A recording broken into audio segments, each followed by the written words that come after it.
Препоръчителен родителски контрол. Животът е безценен. Не го заменяй за дрога. Национална здравна кампания, насочена към намаляване употребата на психотропни вещества сред младите хора. Кампанията се реализира от Министерство на здравеопазването в изпълнение на проект "Информирани и здрави" по оперативна програма "Развитие на човешките ресурси".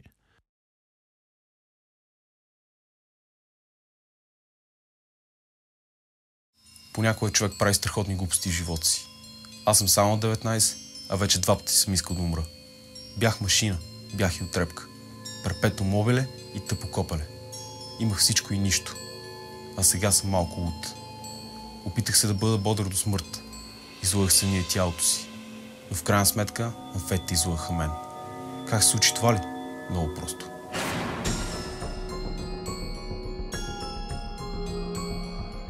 Алфа-метилфенилетиламин или съкратено амфетамин е синтетично психоактивно вещество, което стимулира централната нервна система. Амфетамините водят до слаба физическа, но до дълбока психическа зависимост. Те могат да причинят внезапни инфаркти, инсулти и сериозни психически разстройства. Бях на 19, студент. Живеех на общежитие в студентски град. Денем ходех на лекции и учих, а нощем работех.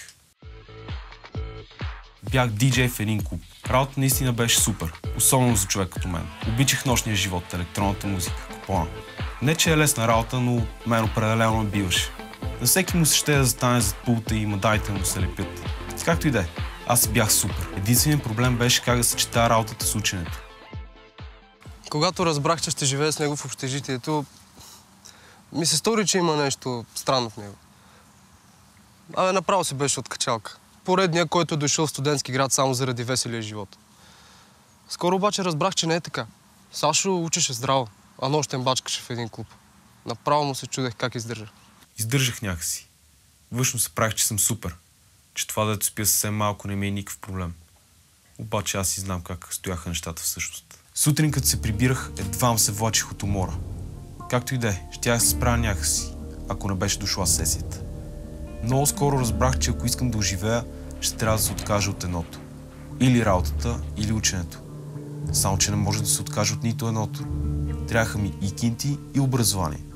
Без кинти нямаше да има образование, а без образование после нямаше да има кинти. Взех решението бързо. Купих си амфетамин с ясната идея, че не го правя за удоволствие, а за да издържа. След сесията ще я спра. Амфетамините са стимулант на централната нервна система. Тоест, след приема им настъпва едно подсилване на всички процеси, свързани с централната нервна система в човешкия организъм. Предизвикват повишаване на кръвното налягане, предизвикват по-очестена сърдечна дейност, повишаване на телесната температура, може да има обилно потене. Това са физическите прояви след приема на амфетамини. А иначе като психически усещания създават чувство за бодрост, сила, енергия, така едно усещане за щастие. Човек може да бъде концентриран, много работоспособен, продължително време. Може да изпълнява дори монотонни дейности много продължително време, без да изпитва умора. Те правят така, че човек може да се поддаде на изключително интензивно физическо или психическо натоварване, без да има защитната реакция, която да го накара да спре. Краткосрочни ефекти, повишен тонус и настроение, суперактивност, липса на умора, повишена работоспособност, ускорен пулс, повишено кръвно налягане, липса на нужда от храна и сън, дългосрочни ефекти, психическа и физическа зависимост, изтощение, умора, депресии, агресивност, тревожност, параноя, сърдечни нарушения. Приемът на амфетамини може да доведе до смърт при предозиране и непоносимост на употребяващия. И така започнах с амфетамините. Вземах, учих, работех. Вземах, учих, работех. Нямаше умора, нямаше глад, нямаше дори жажда. Вземах си изпитите един след друг. На работа всичко беше окей. Само, че сесията не беше няколко дни, а месец и половина. Не знам дали ще повярвате, но за това време съм спал има няма 20-30 часа. Бях като супермен. Или поне така се чувствах. Не спеше изобщо, не ядеше, отслабна. Заприлича на някакъв вампир. Беше постоянно превъзбуден. Постоянно поскачаше, не можеше да стои на едно място, скърцаше със зъби и ме владяваше. Една вечер го попитах какво става и той ми призна за амфетамините. Предложи ми и на мен. Само за сесията. Да се поддържам във форма, после нямало да има проблем.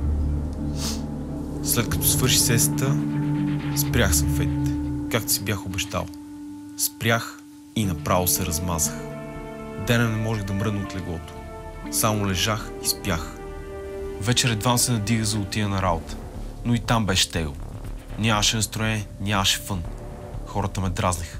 Бях отпуснат като дроб. Прииска ми се, да, признавам си. Прииска ми се пак да се нагълтам с амфети и да се почувствам добре. Пълен с енергия, бодър, свеж, работоспособен. Човек, който е решил да се откаже и е решил да тръгне по този път, трябва да знае, че го чака един период на изпитание и че това няма да стане от днеска за утре. Трябва да мине време, докато отминат тези симптоми на спирането и докато се възстанови изразходваната енергия. Аз съм упорито копеле. Изкарах без амфети цели 2 седмици. Може и да не ви струва много, но за състоянието, в което бях, си беше направо подвиг. Бях потиснат, нервен, напрегнат, избухлив. Не изброявам ли още? Или направо да си призная, че накрая не издържах и се наядох. Взех същата доза, с която бях свикнал. Обаче градичка. Ефект никакъв. Няма настроение, няма пауър. Паникьосах се. Пробвах какво ли не, за да се почувствам както преди. Увеличавах дозата, купувах от различни дилъри, шмърках, комбинирах с кокаин. Правих всичко, за което може да се сетя. Беше заприличал на зомби. Отслабна, брадясал, не ядеше. Опитах се да му обясня, че пропада. Да му припомня, че само преди няколко месеца е бил нормален човек като мен и всички останали. Но той не разбираше. Присмиваше ми се, че не знае какво е да си наистина силен. Параноята е едно чувство, свързано с усещането, че всички ни преследват, че всички са срещу нас, че зад гърба ни се крои някакъв заговор. Друсах се съвсем безконтролно и в един момент откачих. Започнах да си мисля, че разни хора подкупват дилърите, за да ми продават някакви фалшиви амфети, които изобщо не ми действат. Имах предвид точно определени хора. Бармана и лелката от гардероба. Предупредих ги да не ми правят номера. И мисля, че те доста се стреснаха. Освен с дилърите, мислих, че имам проблеми с шефовете. Според мен те ме наблюдаваха с камерите и само чакаха нещо да се отпусне или не дай си Боже да заспя, за да ме уволнят от работа. Страшен филм беше. И не само на работа, ами и на лекции. И дори вкъщи. Всички ме следяха и искаха да ми направят нещо лошо. Когато редовно се употребяват на амфетамини, започват тези периоди на депресия да стават много чести. Човек изпада в една доста тежка депресия, в състояние, в което постоянно е уморен, постоянно потиснат. Не рядко в такива периоди се стига и до самоубийства, сънливост или пък нарушение на съня, раздразнителност.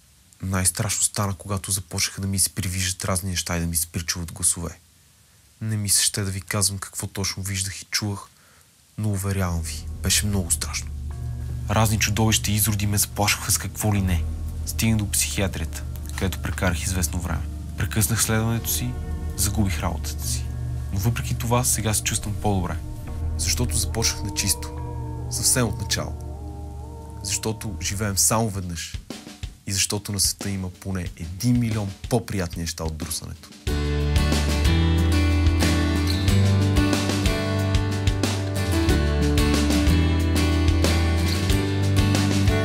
Животът е безценен. Не го заменяй за дрога. Национална здравна кампания, насочена към намаляване употребата на психотропни вещества сред младите хора. Кампанията се реализира от Министерство на здравеопазването в изпълнение на проект "Информирани и здрави" по оперативна програма "Развитие на човешките ресурси". Настоящият филм е изготвен с финансовата помощ на Европейския социален фонд. Министерството на здравеопазването носи цялата отговорност за съдържанието на настоящия филм и при никакви обстоятелства не може да се приеме като официална позиция на Европейския съюз и Агенцията за социално подпомагане.